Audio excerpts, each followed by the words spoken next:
Bienvenidos a una nueva edición de Infocámara TV, nuestro portal en colaboración con la Nueva Crónica de León. Hoy vamos a hablar de viviendas de uso turístico, un tema que nunca ha dejado de ser de actualidad, pero ahora quizá más con la llegada del verano, los periodos vacacionales. Y esta alternativa que ya se ha consolidado de alguna forma, una alternativa a la hostelería tradicional, muy valorada por familias, pero que también da lugar a muchos problemas. Hoy con Luis Miguel Lobato Pozuelo, letrado asesor de la Cámara de la Propiedad Urbana de León, veremos algunas de estas cuestiones. Pues en esta ocasión vamos a tratar del tema de las viviendas de uso turístico y las controversias que se suscitan en el seno de las comunidades de propietarios, consecuencia de la explotación por los propietarios individuales de las viviendas destinadas a ese uso turístico y de la colisión de intereses que se puede generar entre los propietarios que hacen esa explotación y las propias comunidades de vecinos. Haremos inicialmente una exposición breve para luego tratar de solventar las dudas que surgen con frecuencia en las consultas que realizamos. El tema de las viviendas de uso turístico tiene una regulación relativamente reciente, sobre todo si se compara, por ejemplo, con la Ley de Arrendamientos Urbanos del 1994 o más aún con la Ley de Propiedad Horizontal del año 60, aunque es cierto que ha sido modificada recientemente en el 99, en el 2013 y en el 2019. Partiendo de la Ley de Turismo de la Junta de Castilla y León, la Ley 14/2010, surgen dos decretos, uno del 17 del 2015, que regula los establecimientos destinados a alojamientos en la modalidad de apartamentos turísticos, que no es el caso, y el otro, que sí que es el reciente, que es el decreto 3 de 2017, de febrero de 2017, hace apenas 4 años, que es el que regula los establecimientos de alojamiento turístico en la modalidad de viviendas de uso turístico. Y también hay que estar, obviamente, a las modificaciones que se han operado en la Ley de Arrendamientos Urbanos y en la propia Ley de Propiedad Horizontal, últimamente en el febrero de 2019. Conviene distinguir qué es y qué no es una vivienda de uso turístico. Y como su propio nombre indica, una vivienda de uso turístico ha de ser una vivienda o una casa amueblada y en condiciones de utilización. Tiene que ser cedida en su integridad. Aquí conviene también aclarar que una vivienda de uso turístico no se puede alquilar por habitaciones, sino en su integridad, y que la cesión ha de ser temporal y que ese tiempo no ha de exceder de 2 mensualidades. En cuanto a los requisitos de las viviendas de uso turístico, estableceremos 3 tipos de requisitos, que son los administrativos, luego en relación a los usuarios y finalmente en relación a las propias comunidades de propietarios. Desde el punto de vista administrativo, una vivienda de uso turístico ha de tener licencia de primera ocupación, cédula de habitabilidad, como las viviendas, también autorización municipal, que se hace a través de una declaración responsable mediante un modelo normalizado que facilita la Junta de Castilla y León, han de tener también placa identificativa y estar inscritas en el registro de turismo. Las viviendas de uso turístico están sometidas al régimen sancionador de la Ley 14/2010 de turismo de la Junta de Castilla y León. Respecto de los usuarios, las viviendas de uso turístico han de contener una hoja de información al cliente donde se contienen, entre otras cosas, el nivel de aforos, los precios, las condiciones. También han de disponer una hoja de reclamaciones, un registro documental de entradas y salidas, las condiciones de las propias dependencias, dormitorios, aseos, y también han de disponer de un número de teléfono de atención al turista durante 24 horas al día. Finalmente, en cuanto a los requisitos respecto de la comunidad de propietarios, conforme se establece en la Ley de Propiedad Horizontal, que se disponen limitaciones y prohibiciones, habrá que estar a la observancia de las mismas. Fundamentalmente es prudente y conveniente contemplar qué establecen los estatutos, el título constitutivo de cada comunidad de propietarios para saber si esa actividad está autorizada o no permitida, porque en otro caso sería preceptiva una autorización previa de la comunidad de propietarios mediante la adopción y aprobación del oportuno acuerdo. Y finalmente, comentar sobre el uso ilegítimo de las viviendas de uso turístico en tiempos de la pandemia. Ya el estado de alarma ya terminó, pero bueno, durante la pandemia. ¿Qué es un fenómeno? Pues que se pone de manifiesto o que está de moda durante la pandemia, básicamente consecuencia de las restricciones de movilidad y del derecho de reunión establecidas por el Gobierno de la Nación y también por las comunidades autónomas, y también consecuencia del cierre de la hostelería. Y claro, es que es el caso que en no pocas ocasiones pues, se celebran fiestas privadas, particulares, ilegales, durante este tiempo de pandemia, pues un poco para eludir estas restricciones. Y con frecuencia, pues es lo cierto que los medios de comunicación pues nos ponen de manifiesto, nos dan buena cuenta de la celebración de esas fiestas privadas, particulares, que tienen básicamente dos tipos de consecuencias. Una primera,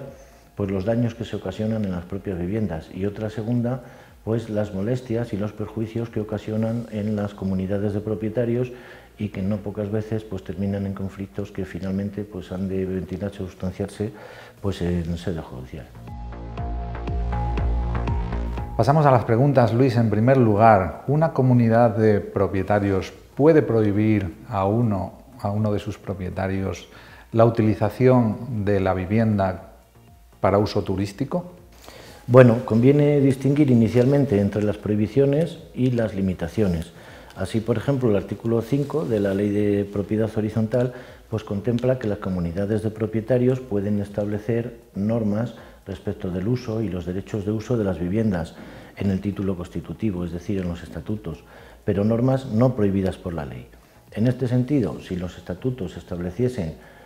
alguna norma, como de hecho es bastante habitual, que se dice, pues las viviendas en planta a partir de la primera no podrán ser destinadas a uso distinto del de vivienda, es decir, oficinas, actividades profesionales o comerciales. Bueno, pues en ese caso la única vía que le cabe al propietario individual sería impugnar la validez de los estatutos pretendidamente por contrarios a la ley, por ejemplo, contrario al artículo 33 de la Constitución española, que consagra el derecho a la propiedad privada, pero que es un artículo en confrontación con el artículo 47, también de la Constitución, que establece el derecho a la vivienda digna y que además dice que los poderes públicos promoverán esas condiciones para ese uso y que a tal fin podrán establecer normas. Y puesto también que el artículo 1255 del Código Civil, el principio de autonomía de la voluntad, establece que las partes, es decir, los propietarios en este caso, pueden establecer las normas que libremente convengan, pero siempre que no sean contrarias a la ley, a la moral o al orden público. Consecuencia de todo ello, si un juez o un tribunal considera que una norma estatutaria es contraria a la ley, pues podría declarar la validez del uso de las viviendas de uso turístico. De otra parte, el artículo 17, el punto 12, que se ha reformado de la Ley de Propiedad Horizontal ahora recientemente en el año 2019, para regular los requisitos para limitar y condicionar el uso de las viviendas como uso turístico, pues establece que se puede adoptar un acuerdo por mayoría de 3/5, doble mayoría, de 3/5 del total de propietarios y de cuotas de participación, que representa el 60% de la comunidad de propietarios. Lo que no dice la ley es de qué modo se puede limitar o condicionar ese uso, y en consecuencia pues tendríamos que estar a lo que establecen pues los tribunales. En este sentido, pues la doctrina jurisprudencial del Tribunal Supremo establece, en principio y como regla general, la prevalencia del derecho a la propiedad privada, por ejemplo, en sentencia de 27 de noviembre del 2008. Y establece un único supuesto en el que se puede prohibir, que es en el que expresamente esté contemplado en los estatutos la prohibición de ese uso, básicamente porque modificar los estatutos ya no requiere mayoría de 3/5, sino unanimidad del total de propietarios. No obstante, en este caso, como en casi todos, pues la doctrina jurisprudencial está dividida. Es decir, hay quienes sostienen que con mayoría de 3/5 se puede limitar y condicionar, es decir, prohibir el uso, y hay quienes sostienen lo contrario. Por razones cronológicas, porque como decíamos la reforma es de febrero del 2019, pues de momento se conoce una sentencia de la Audiencia Provincial de Segovia de 21 de abril del año 2000, o sea del año pasado, donde se dice que limitar sí es prohibir y entonces lo que hace esa sentencia es revocar la del juzgado de primera instancia, que había declarado nulo el acuerdo por mayoría de 3/5 para prohibir ese uso. En segundo lugar, ¿se puede aumentar la contribución de los propietarios de viviendas de uso turístico a la propia comunidad por ese uso intensivo teórico que tienen? Bueno, en este caso la respuesta sí, pues es afirmativa, porque como decíamos, el artículo 17 en el punto 12, que se modificó por el Real Decreto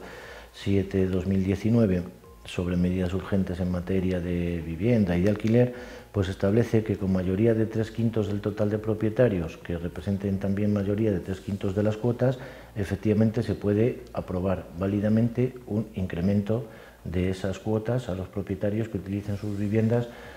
para ese destino de uso turístico, pero con dos limitaciones. Una primera limitación es que ese incremento no va a poder exceder nunca del 20% de la cuota que se venía estableciendo. Y la segunda limitación es que, obvio, no tendrá carácter retroactivo, es decir, alguna vivienda que ya tuviera la calificación o la consideración de uso turístico antes de la reforma de febrero del 2019, pues no le podemos crear y aplicar retroactivamente ese incremento. Hay que decir también, finalmente, y es importante, que desde mayo del año pasado este decreto está recurrido ante el Tribunal Constitucional por el Grupo Parlamentario Popular y recurso de inconstitucionalidad que ha sido admitido a trámite y que todavía no sabemos lo que va a decir. Entonces habrá que estar pues al final a la resolución del Tribunal Constitucional. En tercer lugar, Luis, hay una serie de actividades que pueden resultar molestas y muchas veces son realmente ilegales, lo estamos viendo. ¿Qué puede hacer la comunidad de propietarios en estos casos? Bueno, pues aquí en general ya antes el artículo 7.2 de la Ley de Propiedad Horizontal establecía 3 supuestos de actividades no permitidas a los propietarios o prohibidas, que son las prohibidas en los estatutos, las que pudieran resultar dañosas para la finca y las que contravengan las disposiciones generales sobre actividades molestas, insalubres, nocivas, peligrosas o ilícitas. Entonces, en consecuencia, y en esos casos, si requerido el infractor, pues este persiste en su conducta, es decir, no cesa en el uso de la vivienda como destino de uso turístico, pues la comunidad de propietarios podría entablar una acción judicial. Y hay que distinguir si el que está utilizando la vivienda o explotando la vivienda para el uso turístico es arrendatario, se podrá pedir la resolución del contrato de arrendamiento y en consecuencia el cese definitivo de la actividad. Pero para eso es importante considerar también que habrá que demandar también al propietario, que no es el que la está explotando, pero como se va a ver afectado por la sentencia que en su día dicta el juez, porque es la otra parte del arrendamiento, pues habría que demandarles a los dos. Y si el infractor es el mismo propietario de la vivienda, es decir, no un inquilino, pues entonces la sanción que podría conllevar la sentencia, que en su caso dictase el juez, sería la privación del uso de la vivienda por un tiempo que nunca exceda de 3 años. Bien, con esto hemos terminado. Gracias a todos por su asistencia y le esperamos en una nueva edición de Infocámara TV en colaboración con la Nueva Crónica de León. Veremos temas de actualidad y esperamos que les guste y que sea suficientemente clarificador para ustedes. Gracias.